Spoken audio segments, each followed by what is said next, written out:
پاپا مجھے گڑیا لے دو۔ میری بیٹی نے راستے میں ہی گڑیوں کو دیکھ کر کہا تو میں نے اس طرف دیکھا جہاں فٹ پاتھ پر مختلف رنگوں کی خوبصورت گڑیاں سجی ہوئی تھیں۔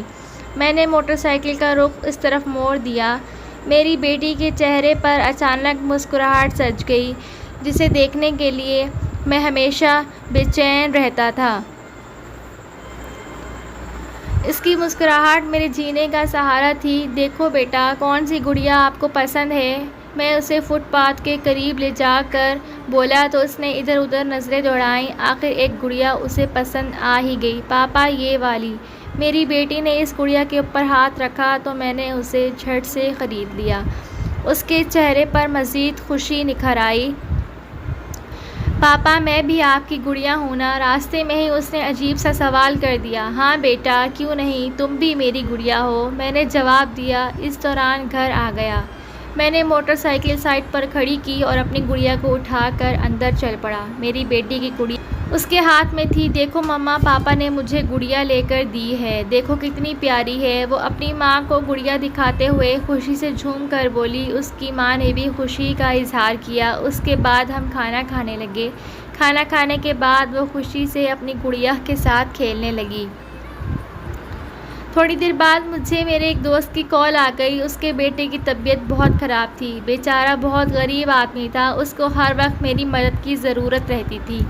اس کے پاس کوئی سواری نہیں تھی، اس لیے کہیں آنے جانے کے لیے وہ مجھے ہی کہتا تھا۔ ویسے وہ مجبوری کے وقت ہی مجھے تکلیف دیتا، میں خوشی سے اس کا کام کر دیتا۔ اب اس کے بیٹے کی طبیعت بہت خراب تھی۔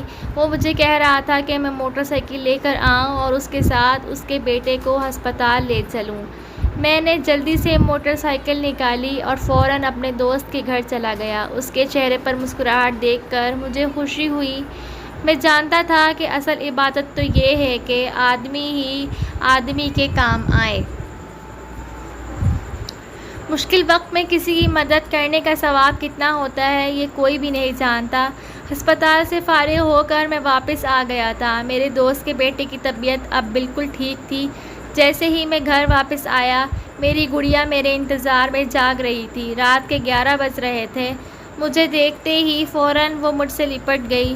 پاپا، میں نے اپنی گڑیا کو سلایا، لیکن آپ کی گڑیا کو آپ کے بغیر نیند نہیں آ رہی۔ میں نے جھٹ سے اسے اپنی باہوں میں لے لیا اور اسے پیار کرنے لگا۔ تھوڑی دیر بعد ہی وہ سو گئی۔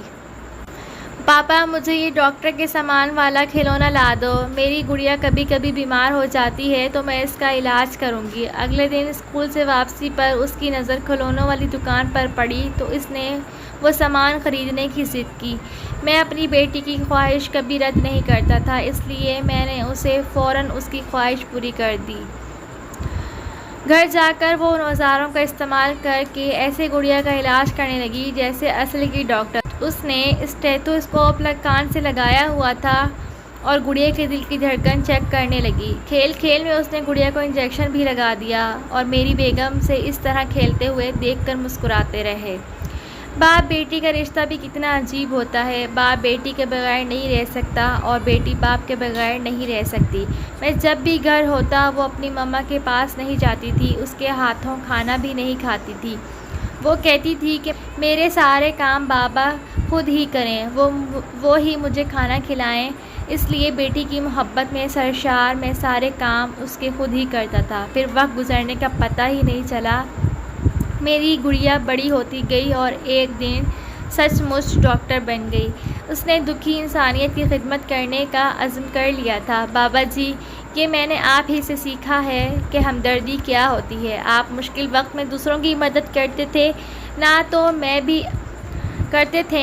میں بھی آپ کے نقش قدم پر چلوں گی، ہمیشہ غریبوں کا علاج مفت کروں گی۔ میری بیٹی خوشی سے بول رہی تھی اور میں فخر سے سینہ تان کر کھڑا تھا۔ میں اپنے ایک نیک جذبات، خواہشات اور احساسات کا عکس اپنی بیٹی میں دیکھ رہا تھا۔ وہ ہسپتال میں کھڑی ایک بوڑھے آدمی کا چیک اپ کر رہی تھی۔